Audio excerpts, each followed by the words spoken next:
ने इसके बारे में नहीं बताया क्या?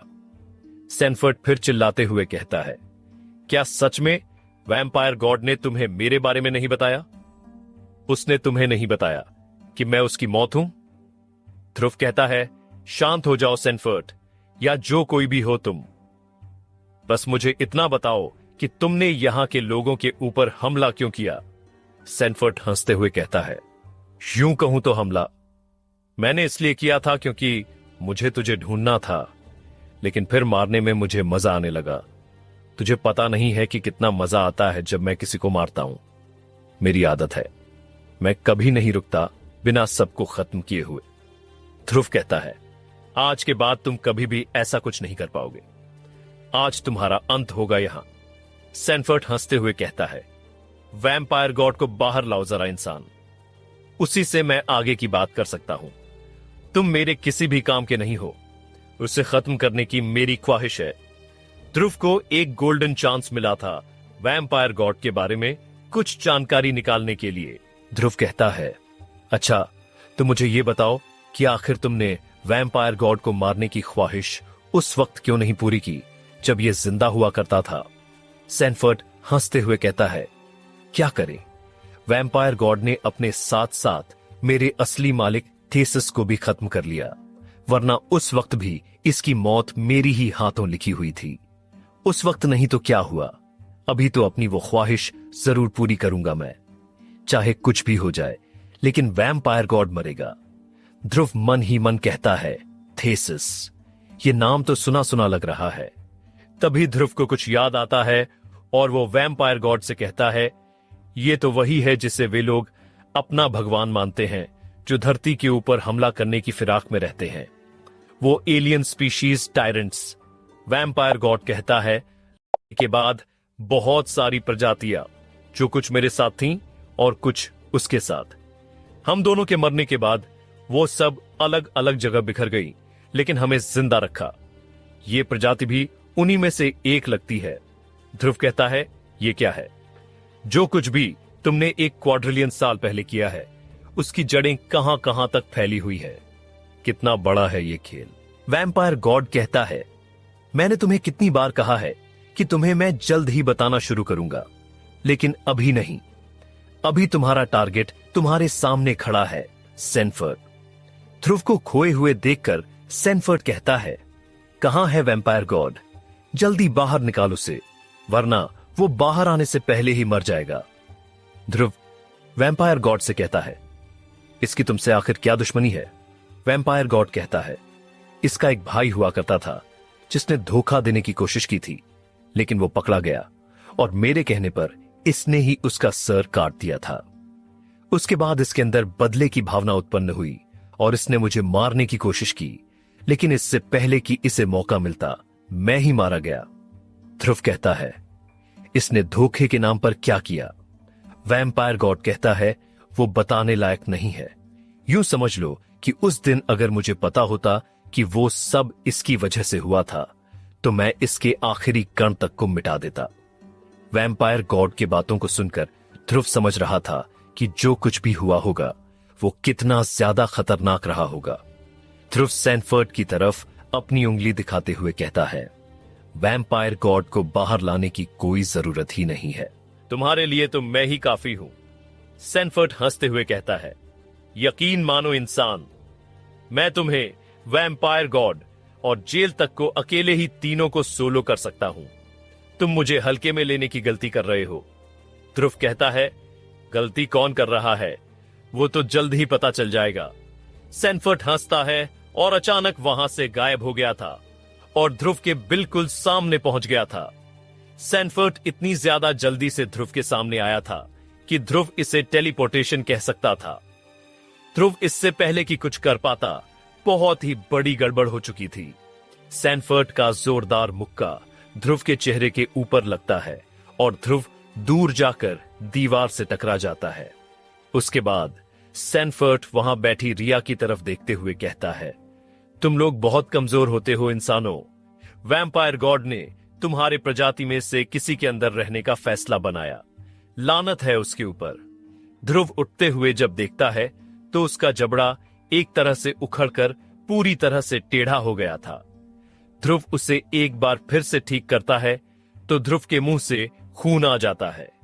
ध्रुव के मुंह के अंदर का एक हिस्सा टूटे हुए जबड़े की हड्डी से कट गया था और खून आने लगा था।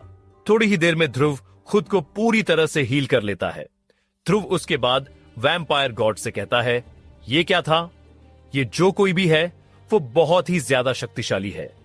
इसकी जो ताकत है वो काफी ज्यादा है। रफ्तार टेलीपोर्टेशन के जैसी है। इसे हराना नामुमकिन है। वैम्पायर गॉड कहता है, तुम अब नेचर से जुड़ चुके हो और तुमने कुछ भी नहीं सोचा जब वो तुम्हारे ऊपर हमला करने आया था। अब तुम उतने ताकतवर हो चुके हो कि किसी को भी हरा सकते हो इस लेवल में, चाहे वो कितना भी शक्तिशाली क्यों ना हो। ध्रुव कहता है, फिर भी मुश्किल लगता है मुझे। वैम्पायर गॉड कहता है, तो फिर जेल की मदद लो। ध्रुव कहता है, तुम अंदर क्यों हो? बाहर क्यों नहीं आ सकते हो? तुम अगर लड़ोगे तो हम पक्का जीतेंगे। उसके बाद हमारी जीत होने से कोई भी नहीं रोक सकता है। वैम्पायर गॉड कहता है, यह पॉसिबल नहीं है। मैं अगर बाहर आऊंगा तो चीजें इतनी खराब हो जाएंगी कि इसे ठीक करना सही नहीं होगा। इसे तुम्हें ही अब संभालना पड़ेगा। आज से ही तुम अपने आप को मैं समझो। आज से तुम ध्रुव सक्सेना नहीं बल्कि वैम्पायर गॉड हो। ऐसा समझकर चलो कि मेरा अब कोई अस्तित्व नहीं है। सैनफोर्ड के पास जंग का अनुभव है और तुम्हारे पास ताकत। दिखाओ अपनी ताकत को।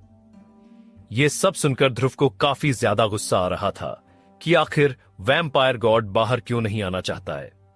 वैम्पायर गॉड मन ही मन कहता है, अगर मैं बाहर आया तो उसके बाद सैनफोर्ड कुछ ऐसी बातों को छेड़ेगा जिसके बाद मेरा खुद के ऊपर कोई काबू ही नहीं रहेगा और मैं वो कर दूंगा जिसके बाद तुम मेरे ऊपर कभी भी भरोसा नहीं करोगे।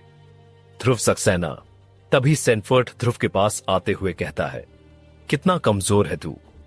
वैम्पायर गॉड की मौत आज पक्की लिखी हुई है। उसने तेरे अंदर रहने का फैसला करके बहुत ही बड़ी गलती की है। ध्रुव जेल की तरफ एक इशारा करता है और हवा में उड़ जाता है। सैनफोर्ड हंसते हुए कहता है, क्या हुआ? कहां भाग रहे हो तुम इंसान? ध्रुव हवा में रुकते हुए कहता है, भागने वालों में से नहीं हूं मैं। उसके बाद ध्रुव तेजी से नीचे आता है और एक पंच सैनफोर्ड की तरफ बढ़ाने लगता है। सैनफोर्ड ध्रुव के पंच को पकड़ लेता है और उसे घुमाते हुए हवा में उछाल देता है और उसके बाद अपने मुंह से आग हवा में घूम रहे ध्रुव को डायरेक्ट हिट करता है और उसके बाद ध्रुव नीचे गिर जाता है। ध्रुव का शरीर के ज्यादातर कपड़े जल गए थे और वो अब बस आधे पैंट में ही बचा हुआ था। ध्रुव के पास रिया पहुंच गई थी और वो ध्रुव को सहारा देते हुए उठाती है और कहती है, तुम ठीक तो हो ना? ध्रुव जेल की तरफ इशारा करता है और जेल एक बार फिर से ध्रुव को हील कर देती है। रिया ध्रुव के पीठ से लेकर गर्दन के पीछे तक बने हुए अजीब तरह के निशान को देखते हुए कहती है, ये किस तरह का पैटर्न है जो अभी चमकना शुरू हो गया है? ध्रुव रिया से कहता है, ये नेचर से जुड़ने के बाद आया है और अब ये हमेशा रहेगा। ध्रुव अपनी तरफ आते हुए सैनफोर्ड को देखकर रिया से कहता है, तुम यहां से थोड़ा दूर चली जाओ। अब मैं जिसका उपयोग करने वाला हूं उसके बाद तुम्हें मेरे आसपास भी नहीं रहना चाहिए। रिया ज्यादा सवाल नहीं करती है और ध्रुव जेल की तरफ देखते हुए कहता है, तो क्या तैयार हो तुम? जेल उड़कर उधर देखने के बाद कहती है, हां मैं बिल्कुल तैयार हूं। इसे दिखाना पड़ेगा कि अपने से ताकतवर लोगों को मारने से पहले अपनी औकात को जान लेना चाहिए। आगे की कहानी जानने के लिए सुनते रहिए सिर्फ और सिर्फ पॉकेट एफएम पर और कहानी को रेटिंग करना न भूले। जेल और ध्रुव अब दोनों सैनफोर्ड के सामने खड़े थे। ध्रुव अपने हाथों को आगे करता है और उसके दोनों हाथों में दो तलवार आ जाती है और उसके बाद वो तलवार जलने लगती है। काली आग में जलती जा रही थी। ये देखकर ध्रुव शॉक होते हुए कहता है, ये क्या है? काली आग? मेरी तो लाल आग थी ना। वैम्पायर गॉड कहता है, ये मेरी आग है। उसके ऊपर तुम खुद कभी भी कंट्रोल नहीं कर सकते थे, लेकिन अब कर सकते हो तलवार के जरिए। ध्रुव कहता है, इस आग से क्या फायदा होगा? वैम्पायर गॉड कहता है, इसे बता दूंगा तो तुम्हें मजा नहीं आएगा। जब देखना तो खुद ही समझ जाओगे। ध्रुव वैम्पायर गॉड को इग्नोर करते हुए आगे बढ़ते हुए सैनफोर्ड से कहता है, तुम मरने के लिए तैयार हो ना? सैनफोर्ड कहता है, आओ इंसान, तुम्हें तुम्हारी औकात दिखाता हूं। जेल आगे आगे उड़ते हुए आगे बढ़ने लगी थी। जेल सैनफोर्ड के ऊपर काफी सारे आर्ट्स का इस्तेमाल करने वाली थी, जबकि ध्रुव उससे फाइट करने वाला था। सैनफोर्ड अपने हाथों को आगे करता है और उसके बाद उसके हाथ में पी शेप का हथियार आ जाता है, जिसे वो ध्रुव की तरफ पॉइंट करते हुए कहता है, इंसान, तुम आज मेरे जाओगे। ध्रुव बिजली की रफ्तार से सैनफोर्ड की तरफ बढ़ गया था। उसके आगे जेल एक आर्ट का इस्तेमाल करती है और कहती है, यह है अब तक का सबसे ज्यादा ताकतवर आर्ट, डार्क आर्ट इमर्जेंस। उसके इतना करते ही वहां जमीन से काली काली चीजें निकलने लगती हैं और वहां एक छोटा सा जंगल बन जाता है। वहां बनी हुई हर एक चीज काले रंग की थी, जैसे कोई पेंटिंग बनाई गई हो। सैनफोर्ड ध्रुव की तरफ बढ़ते हुए कहता है, कमाल हो गया, इस आर्ट के बारे में तो मैं जानता ही नहीं हूं। शायद इसका इस्तेमाल जंग में किया ही नहीं गया था। जेल कहती है, इसे खुद मास्टर ने बनाया था, लेकिन उन्होंने कभी इस्तेमाल नहीं किया क्योंकि उन्हें मौका ही नहीं मिला।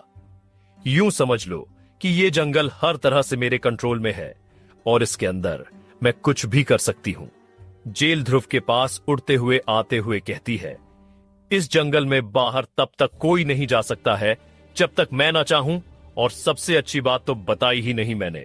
सैनफोर्ड कहता है, बेवकूफ जेल, ऐसा कोई आर्ट नहीं जिसे मैं नहीं खत्म कर सकता हूं। जेल हंसते हुए कहती है, जब तक मैं नहीं चाहूंगी तब तक यह नहीं हटेगा।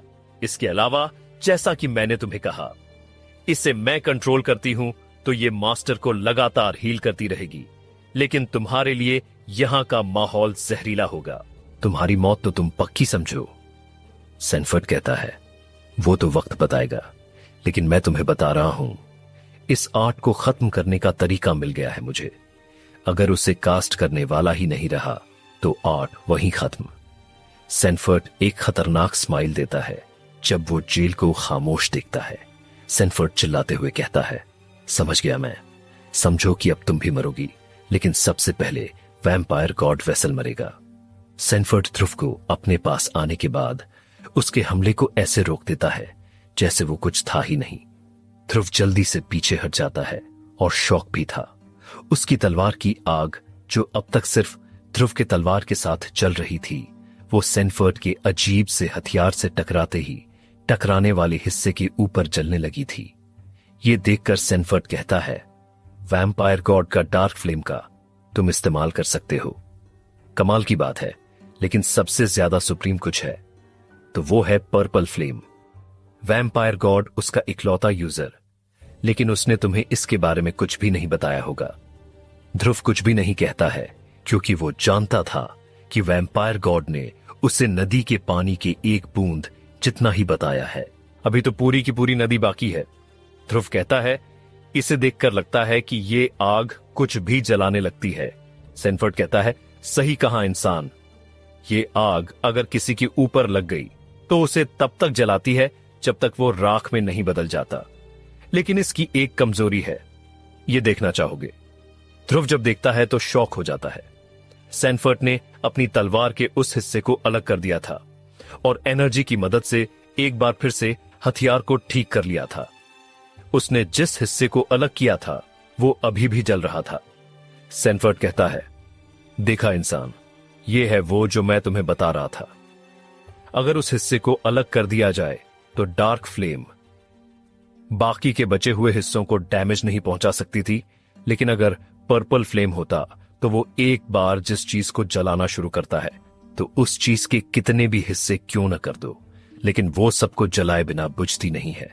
जल्दी से उसका इस्तेमाल करो, वैम्पायर गॉड वेसल।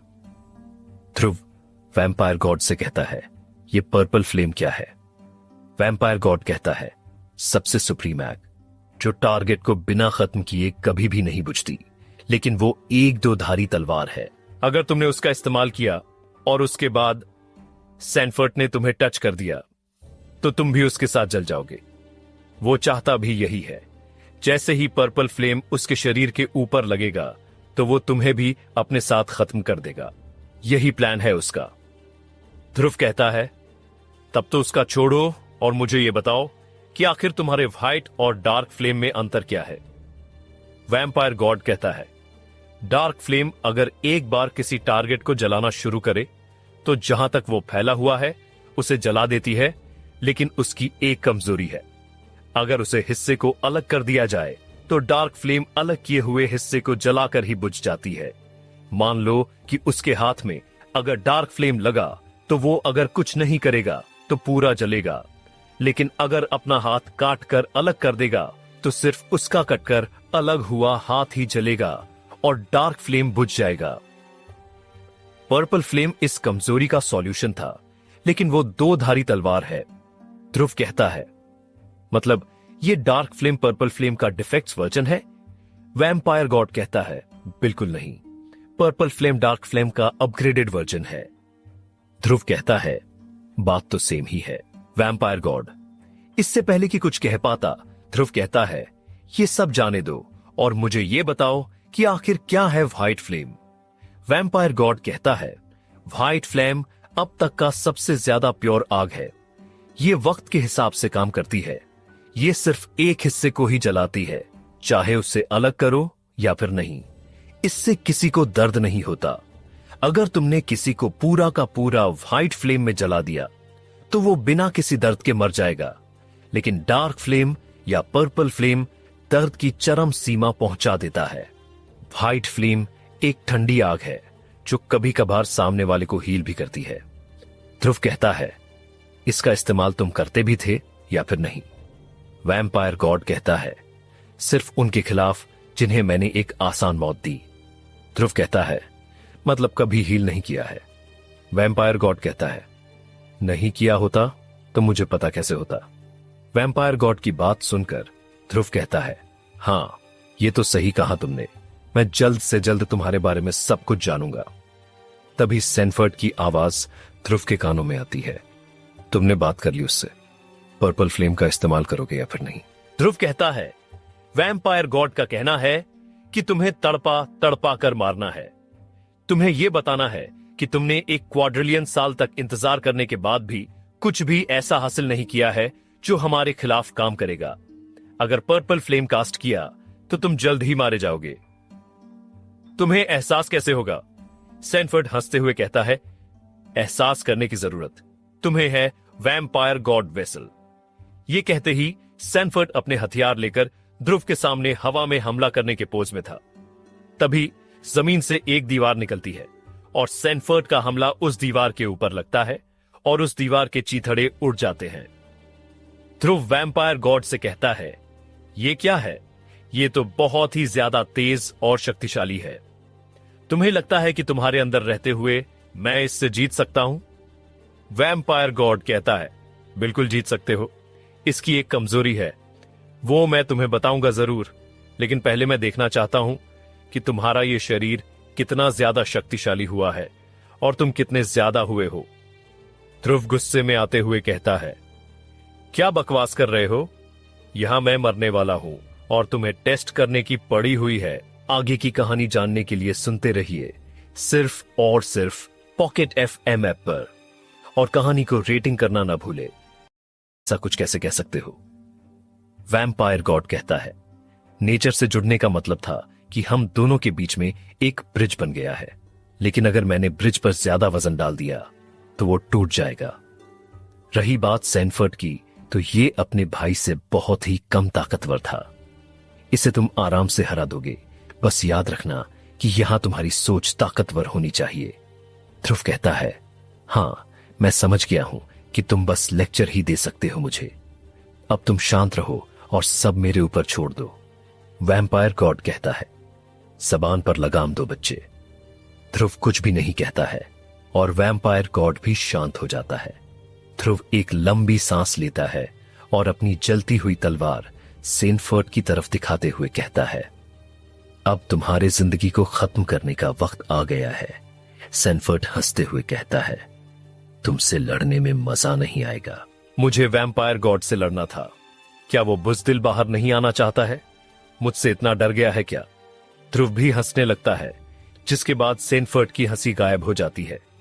ध्रुव कहता है, देखो तुम, वैम्पायर गॉड तुम्हें एक कीड़ा मकोड़ा समझता है, इसलिए वो तो तुमसे लड़ने के लिए बाहर आएगा नहीं। उसका तो कहना है कि मैं भी तुम्हें एक कीड़ा ही समझूं, जिसे बस मसलने की देर है। गुस्सा होने के बजाय सैनफर्ड हंसते हुए कहता है, तू चिंता मत करो इंसान, तेरे खून से ये जगह रंगेगी आज। तुझे अगर मार दिया तो वैम्पायर गॉड की भी जान चली जाएगी, इसलिए वो बाहर जरूर आएगा। अब मैं तुम्हें बताता हूं कि एक क्वाड्रिलियन साल पहले की जंग में मैंने कितने शैडो निंजा और ब्लेज को गाजर मूली की तरह काट डाला था। ध्रुव एक डिफेंसिव स्टांस लेता है और अपने आप को बहुत ही तेजी से सीधा सैनफर्ड की तरफ लॉन्च हो जाता है। ध्रुव की रफ्तार इस वक्त इतनी ज्यादा थी कि उससे भी भरोसा नहीं हो रहा था कि वो खुद को संभाल कैसे रहा है। जिस रफ्तार से ध्रुव ने सैनफर्ड को अप्रोच किया था, उसे देखकर एक पल के लिए वो भी चौंक गया था, लेकिन वो फिर स्माइल करते हुए अपने दोनों अजीब सी तलवार को आगे करता है और खुद को भी ध्रुव की तरफ लॉन्च कर देता है। ऐसा लग रहा था जैसे दोनों की रफ्तार अब भी बिल्कुल एक जैसी थी। जब ध्रुव और सैनफर्ड आपस में टकराते हैं, तब वहां एक जोरदार धमाका होता है और दोनों के दोनों धमाके के इंपैक्ट से दूर जाकर गिरे थे। ध्रुव के शरीर पर कुछ खरोंच आए थे जो जल्दी ही हील हो गए थे और सैनफर्ड के शरीर पर एक भी खरोंच नहीं आया था। ध्रुव मन ही मन कहता है, ऐसा कैसे हो सकता है? उसके शरीर पर तो खरोंच आया था। मैंने उस सेकंड्स में देखा था कि धमाके के वक्त एक बड़ा सा स्कार होना चाहिए था उसके चेहरे के ऊपर, लेकिन ऐसा कुछ भी नहीं हुआ है। अजीब है, न ही उसका हथियार जल रहा है डार्क फ्लेम में। सैनफर्ड हंसते हुए कहता है, क्या बात है, तुमने तो मुझे चौंका दिया इंसान। भरोसा नहीं हो रहा है कि मुझे अपने कदम पीछे खींचने पड़े। ध्रुव कहता है, तुम्हें भरोसा नहीं होगा। जब मैं तुम्हें खत्म कर दूंगा, मौत के वक्त भी तुम ऐसे ही चौंके हुए रहोगे जैसे कि अभी हो। सैनफर्ड ध्रुव के ऊपर अपनी तलवार को पॉइंट करता है और हवा में उसे चलाता है। उसके ऐसा करते ही हवा को चीरते हुए आग उसकी तरफ आने लगती है। ध्रुव उस आग को अपनी तलवार से दो भाग में काट देता है और दोनों तरफ धमाका हो जाता है। धमाका इतना ज्यादा जोरदार था कि वहां से जेल की बनाई गई काला जंगल कुछ सेकंड्स के लिए गायब हो गया था और फिर से वापस आ गया था।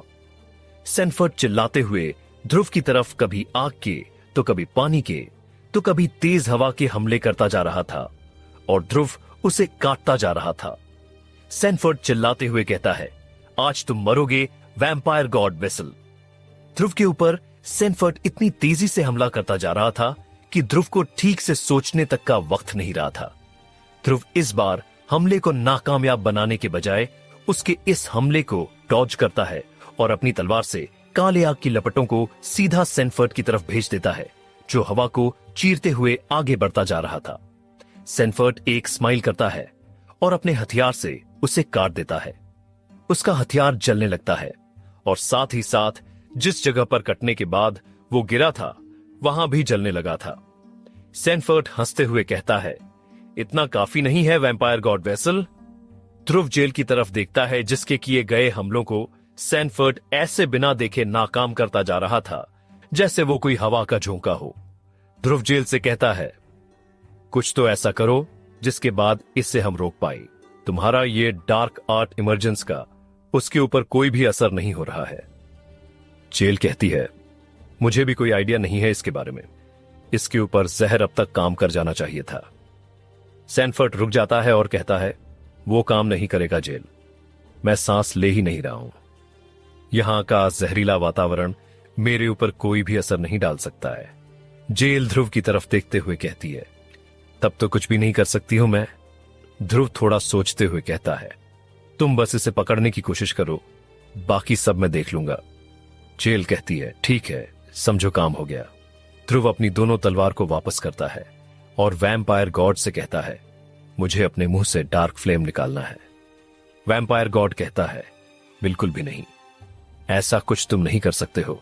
डार्क फ्लेम को बाहर निकालने के क्रम में छोटी सी गड़बड़ी जानलेवा साबित हो सकती है। ध्रुव कहता है, तुम्हारी बातों को सुनकर ऐसा लगता है जैसे नेचर से जुड़ने पर भी मुझे कोई भी फायदा नहीं हुआ। लगता है कि अभी भी बेकार हूं मैं। वैम्पायर गॉड कहता है, अभी नए नए जुड़े हो तुम। अपनी ताकत मैं तुम्हें दे भी नहीं सकता हूं अभी। अगर मैंने ऐसा किया और तुम उसे संभाल नहीं पाए तो याद रखना कि तुम्हें सैनफोर्ड खत्म कर देगा। ध्रुव कहता है, तो फिर मैं क्या करूं? वैम्पायर गॉड कहता है, तुम करना क्या चाहते हो? ध्रुव कहता है, उसे डार्क फ्लेम के घेरे में फंसा देना चाहता था। वैम्पायर गॉड कहता है, तुम्हारे शरीर को मैंने समझ लिया है। अब मैं तुम्हें इसकी कमजोरी बताता हूं, उसके बाद तुम इसे आसानी से हरा दोगे। ध्रुव कहता है, तुम बताते रहो, मैं तब तक इसे रोकता हूं। ध्रुव और जेल इस बार पूरी ताकत से सैनफोर्ड के ऊपर हमला कर रहे थे। जेल हर तरह के आर्ट को कास्ट करती जा रही थी और ध्रुव हर वो चीज सोच ले रहा था और वो सब हो भी रहा था, लेकिन सैनफोर्ड सब चीज को बेकार और डॉज करता हुआ आगे बढ़ता जा रहा था। वैम्पायर गॉड कहता है, सैनफोर्ड की एक ही कमजोरी है, वो है कि वो पानी के अंदर नहीं रह सकता है। यह सुनकर ध्रुव कहता है, एक तो इसने अकेले ही मुझे और जेल को अकेले ही सोलो कर दिया है और अब तुम मुझे बता रहे हो कि पानी इसकी कमजोरी है। मुझे भरोसा नहीं होता है। वैम्पायर गॉड कहता है, याद करो, जब कभी भी उसके ऊपर पानी से रिलेटेड कोई हमला होता है तो ये उसे रोकने के बजाय डॉज कर देता है। ध्रुव याद करता है, तब उसे रियलाइज होता है कि सच में ऐसा ही था। ध्रुव हंसते हुए कहता है, अब तो समझ लो कि कोई भी सैनफोर्ड को बचा नहीं सकता है। वैम्पायर गॉड कहता है, तुम उसे संभालो, तब तक मैं तुम्हें एक ताकत देने की तैयारी करता हूं। ध्रुव कहता है, जल्दी करना। ध्रुव चिल्लाकर जेल से कहता है, इसकी कमजोरी पानी है, सारे वाटर रिलेटेड आर्ट का इस्तेमाल करो इसके ऊपर। यह सुनकर सैनफोर्ड एक पल के लिए खामोश हो जाता है और मन ही मन कहता है, वैम्पायर गॉड को मेरी कमजोरी पता थी। ये नहीं हो सकता है, मेरे भाई के अलावा और कोई भी ये नहीं जानता था। कोई नहीं, ये दोनों मुझे हराने की काबिलियत नहीं रखते हैं। जेल हां कहते हुए आगे उठ जाती है और ध्रुव पायरेट्स के पुराने लीडर मैक्सिस के द्वारा इस्तेमाल किए गए वाटर टाइप हमलों को याद करने लगता है, जो कमाल के थे। आगे की कहानी जानने के लिए सुनते रहिए सिर्फ और सिर्फ पॉकेट FM ऐप पर, और कहानी को रेटिंग करना न भूले। जब ध्रुव को वैम्पायर गॉड बताता है कि सैनफोर्ड की कमजोरी पानी है, तो वो पायरेट्स के पुराने लीडर मैक्सिस के हमलों को याद करने लगता है। मैक्सिस वाटर रिलेटेड एनर्जी का ऐसा कन्वर्शन करता है जिससे ध्रुव खुद भी इंप्रेस हो गया था। ध्रुव अपनी एक उंगली को आगे करता है और किसी रस्सी जितनी मोटी और काफी ज्यादा तेजी से सैनफोर्ड की तरफ बढ़ने लगती है। सैनफोर्ड एक स्माइल देता है और इस वाटर कैनन को अपने हथियार से काटते हुए कहता है, क्या सोच रहे हो तुम? इतने वक्त तक मैंने अपनी कमजोरी के ऊपर काम नहीं किया होगा। ध्रुव हंसते हुए कहता है, तुम्हें किसने कहा कि मैंने पानी से कोई हमला किया था? तुम जरा नीचे तो देखो। जैसे ही सैनफोर्ड नीचे देखता है तो शॉक हो जाता है। उसका शरीर जमीन के साथ फंस गया था। यह देखकर सैनफोर्ड कहता है, ये क्या है और मैं हिल क्यों नहीं पा रहा हूं? ध्रुव कहता है, बात ऐसी है कि यह बहुत ही ज्यादा खतरनाक ग्लू है, जिसमें अगर एक बार तुम फंस जाओ तो उसके बाद तुम्हारा निकलना थोड़ा सा मुश्किल होगा। अगर तुमने निकलने की कोशिश की तो उसके बाद तुम आसानी से शिकार कर लिए जाओगे। ध्रुव के इशारे पर उसके सारे क्लोन और जेल एक साथ एक बहुत ही ताकतवर तेजाब सीधा सैनफोर्ड की तरफ फायर कर देते हैं। सैनफोर्ड को यह समझ में नहीं आ रहा था कि आखिर वो अपने आप को निकाले या फिर इन 9 दिशाओं से एक साथ हो रहे हमले से खुद को बचाए। सैनफोर्ड खुद को बचाने का डिसाइड करता है और उसके बाद वो अपने हथियार को गोल गोल नचाते हुए उससे हर तरफ के हमले को रोकने का डिसाइड करता है, लेकिन वो कर नहीं पाता है। वो जेल और असली ध्रुव के हमले को रोकता जा रहा था, क्योंकि वो जानता था कि क्लोन के हमले उतने ज्यादा ताकतवर नहीं होंगे। सैनफोर्ड की बोलती एक बार फिर से बंद हो जाती है जब वो ध्रुव को स्माइल करते हुए देखता है। जेल और असली ध्रुव के हमलों के अलावा जो बाकी के सारे हमले सैनफोर्ड के शरीर के ऊपर लग रहे थे, उससे उसका शरीर पिघलने सा लगा था। सैनफोर्ड का हीलिंग फैक्टर ध्रुव से हजारों गुना अच्छी थी, लेकिन अभी वो हिल भी नहीं पा रहा था जिससे वो 1 सेकंड भी ध्रुव के हमले से दूर रह सके, जिससे उसे हील होने का भी वक्त मिल सके। कुछ सेकंड्स में उसका वो हथियार जिससे वो ध्रुव और जेल के हमलों को रोक रहा था, वो भी पिघलने लगा था, और अब हर एक का हमला पूरी पोटेंशियल के साथ सीधा जाकर हिट कर रहा था सेनफर्ड के शरीर के ऊपर। उसके ज्यादातर कपड़े पिघल कर गायब हो गए थे। सेनफर्ड चिल्लाते हुए अपने हथियार से अपने दोनों पैरों को काट लेता है और उसके बाद वो वहां से अलग हो जाता है। सेनफर्ड का हीलिंग फैक्टर इतनी अच्छी थी कि वहां से हटने के बाद जमीन पर लैंड करने से पहले ही उसके दोनों पैर एक बार फिर से उग गए थे। सेनफर्ड का शरीर, जो काफी ज्यादा डैमेज हो गया था, वो एक बार फिर से हील हो जाता है। उसके हील होने के बाद वो बहुत ही बड़ा आग ध्रुव के सारे क्लोन की तरफ चला देता है, जिसके बाद ध्रुव के सारे क्लोन गायब हो जाते हैं। सेनफर्ड एक जगह रुकने के बाद बहुत ही ज्यादा सीरियस होते हुए कहता है, मैंने तुझे कम समझकर बहुत ही ज्यादा बड़ी गलती की है। अब मैं तुझे अपनी पूरी ताकत दिखाऊंगा। सेनफर्ड एक लंबी सांस लेता है और ध्रुव और जेल, जो उस वक्त एक जगह ही मौजूद थे, वो दोनों भी आग के जवाब में पानी की बौछार करने लगते हैं। ये देखकर सेनफर्ड कहता है, मुझे यकीन था कि ये दोनों ऐसा ही कुछ करेंगे। अब मैं उन्हें दर्द का असली एहसास दिलाऊंगा। जैसे ही ध्रुव और जेल की पानी की बौछार सेनफर्ड के आग से टकराती है, वैसे ही वहां एक बहुत ही बड़ा धमाका होता है और हर तरफ धुआं धुआं हो जाता है। धुएं में ध्रुव के कानों में एक आवाज गूंजती है, उस वक्त तुमने मुझे फंसा दिया था, लेकिन यहां मुझे फंसाना तुम्हारे बस की बात नहीं है। अब तुम खुद को सही सलामत रखकर बताओ इंसान। ध्रुव वैम्पायर गॉड से कहता है, मुझे आंखों की वो स्पेशल एबिलिटी चाहिए जिससे मैं इस धुएं में भी देख सकूं। वैम्पायर गॉड कहता है, मैं अभी एक ताकत को जुटाने में लगा हुआ हूं जिसे तुम्हें ट्रांसफर कर सकूं। तब तक तुम खुद संभालो। तभी ध्रुव को कुछ खतरनाक आता हुआ दिखाई देता है। ध्रुव को तभी जेल के चीखने की आवाज आती है। उसी वक्त धुआं हट जाता है। ध्रुव देखता है कि जेल एक अजीब से पिंजरे में बंद थी। ऐसा लग रहा था जैसे छोटे से पिंजरे में कैद जेल को एक ऊंचे से टावर के ऊपर रख दिया गया हो। असलियत में वो पिंजरा ऐसा दिखाई दे रहा था जैसे वो टावर का ही एक हिस्सा हो। जेल कहती है, चिंता मत करो, मुझे कोई भी नहीं मार सकता है, मैं कैद बस हुई हूं। ये dark style art forest emergence को कुछ भी नहीं होगा, और ये तब तक रहेगा जब तक तुम में और सैनफर्ड में से कोई एक मारा नहीं जाता है। सैनफर्ड हंसते हुए कहता है, ये तो तुमने बताया ही नहीं जेल कि ये पिंजरा बनाया ही था तुम्हारे जैसे अमर जीवों की हमेशा से कैद करने के लिए है। इसके अंदर से तुम तभी बाहर निकलोगी जब मैं मारा जाऊंगा, लेकिन यहां मेरे मरने की पॉसिबिलिटी बिल्कुल 0 है। अब तुम देखो कि वैम्पायर गॉड को कैसी मौत देता हूं मैं। सैनफर्ड ये कहते हुए ध्रुव की तरफ देखते हुए एक बड़ा सा स्माइल देता है, जिसके बाद ध्रुव को वैम्पायर गॉड की आवाज सुनाई देती है और वो कहता है, अब असली लड़ाई शुरू हुई है। ये हमारे असली फाइटिंग के ऊपर उतरा है जिसके लिए वो जाना जाता है।